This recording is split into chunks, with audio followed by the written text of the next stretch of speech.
Fazia muito tempo que eu não via um filme da Marvel equilibrar tão bem a ação, o drama e a comédia.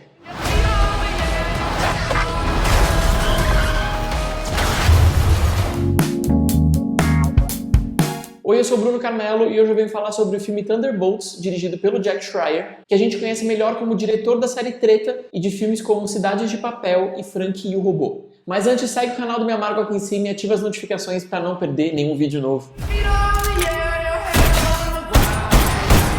Na trama, um grupo de heróis um pouco decadentes se une contra a chefe que os explora, e quando um homem misterioso chamado Bob se une ao grupo, eles acabam descobrindo um pouco melhor a extensão dos seus poderes. O vídeo vai ter a descrição de algumas cenas, mas nenhuma revelação importante, os spoilers vão ficar no mínimo possível. Oh no. Who are you? I'm Bob. Eu acho bem importante a gente pensar na maneira como o Thunderbolts começa. O filme se abre com a Yelena Belova, interpretada pela Florence Pugh, no topo de um prédio, falando sobre como ela se sente vazia. Ela não tá feliz com a própria vida, ela não tá feliz com o trabalho, ela não tem laços muito próximos com algum amigo ou com alguém que ela ame. Então, quando essa mulher se joga do alto de um prédio, óbvio que tem uma conotação simbólica de suicídio, mas ela claramente tem um paraquedas e ela tá pronta para a próxima missão. Em seguida, ela vai cumprir com uma tarefa, é uma cena de luta num laboratório, mas ao invés da surpresa de uma cena de ação, a Yelena avisa pra gente mais ou menos tudo o que vai acontecer. Ela diz, quer ver que ele vai aparecer ali no fim do corredor? Agora ele vai tentar me dar um tiro. E é exatamente o que acontece. Então mesmo as cenas de ação passam por um filtro de cansaço, de desencantamento. I'm just drifting and I don't have purpose.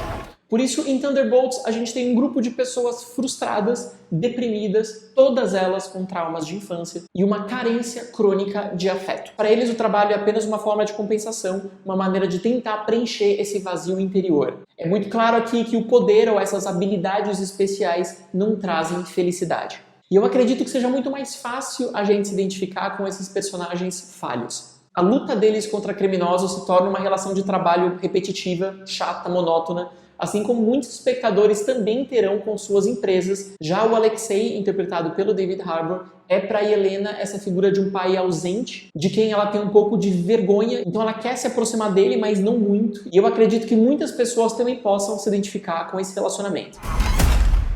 Yelena! Hi, Dad.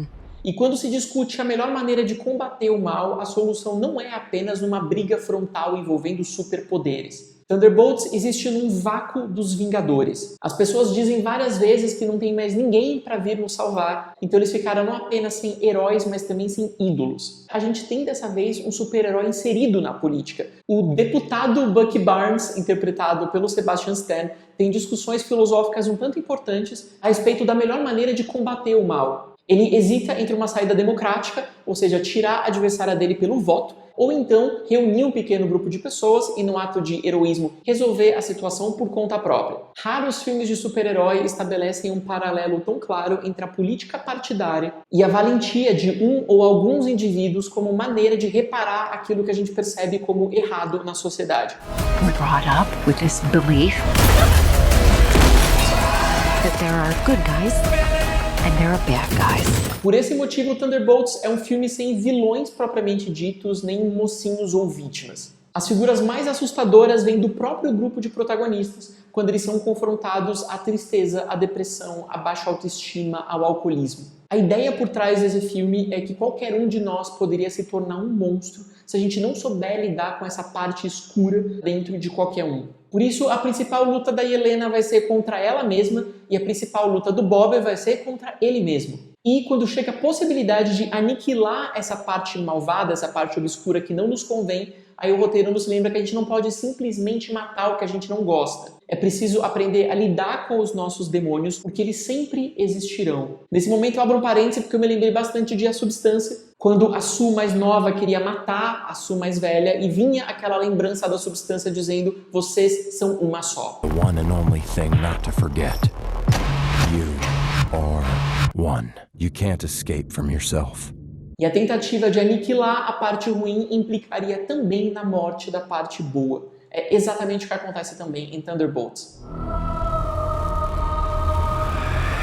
Por isso, nesse mundo sem virtudes, onde os heróis não lutam por convicção, mas porque eles foram pagos, contratados para fazer esse trabalho, a solução não é matar adversários, mas retirar deles o motivo para fazerem o mal ou conseguir trazê-los para o nosso lado. E isso também vale para uma relação bastante pragmática e escusa com a política. Não tem nada de mega adversários querendo destruir tudo como Thanos, Galactus ou Doutor Destino.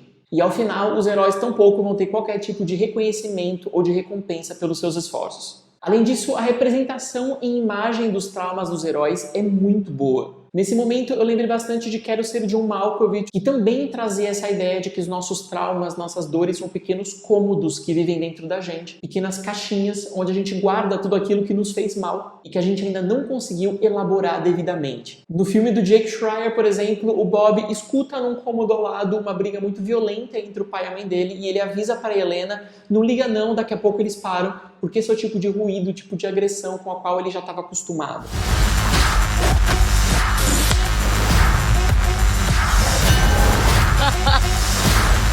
Ao invés de ter uma representação muito corpórea, muito física de um vilão que vem e agarra as pessoas, a gente vai ter vítimas esvaziadas, deixando por onde passam apenas uma grande sombra escura. E essa ideia de vazio, de vácuo, tanto nos sentimentos como no ataque dos vilões, é algo que domina o filme inteiro.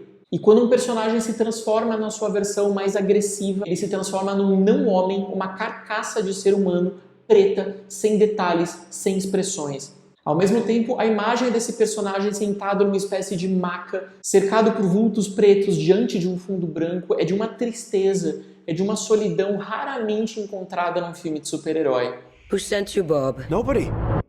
You were all sent? Por esse motivo, eu acredito que Thunderbolts talvez fosse pesado demais se ele não equilibrasse todo esse teor muito psicológico, muito denso, com bastante humor. Mas, felizmente, não é um humor juvenil, pré-adolescente, quinta série, estilo Guardiões da Galáxia, Deadpool vs Wolverine ou mesmo Homem-Formiga. Ele é algo muito mais cínico, muito mais irônico. Muitas das piadas aqui são autorreferentes. Quando 4 personagens precisam sair de um lugar fechado, a Helena olha pra eles e fala: calma aí, mas ninguém aqui voa? A gente só sabe dar chute, só sabe atirar? Já a construção de um vilão de cabelo pintado de loiro, de capa dourada, é devidamente ridicularizada pela sua artificialidade. E essa sacada é fruto de um humor bastante inteligente.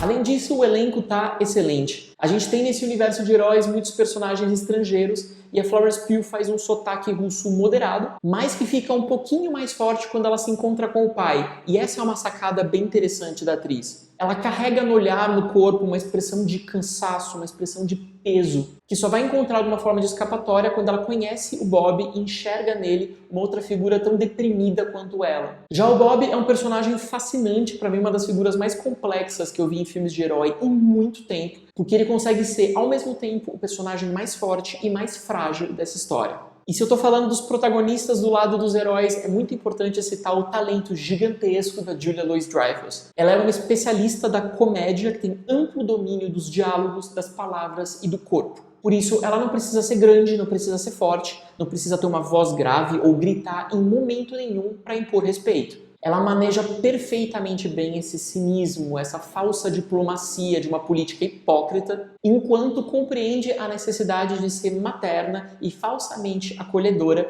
para convencer um personagem a vir pro lado dela. I am a void. O que a Valentina Allegra de Fontaine entende muito bem, e o filme também, essa capacidade de trazer as virtudes e os problemas dos heróis para perto da nossa vida comum. Os dilemas deles são muito próximos de uma vida de classe média, de um trabalho comum, de uma família desfeita qualquer. E esses heróis se tornam figuras muito mais fascinantes se, ao invés de precisarem salvar o mundo, o universo, a humanidade, eles precisarem salvar, em primeiro lugar, a si mesmos.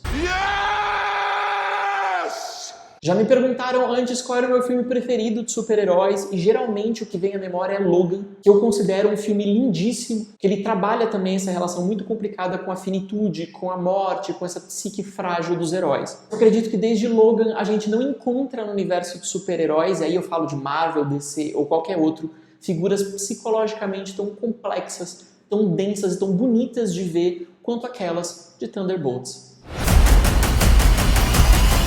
É isso, eu fico por aqui hoje. Me diz nos comentários aqui embaixo se gostou de Thunderbolts. Segue o canal do Meio Amargo aqui em cima. Me acompanha nas redes sociais, no @meioamargocine e também no site meioamargo.com, onde eu publico novos textos diariamente. Até a próxima!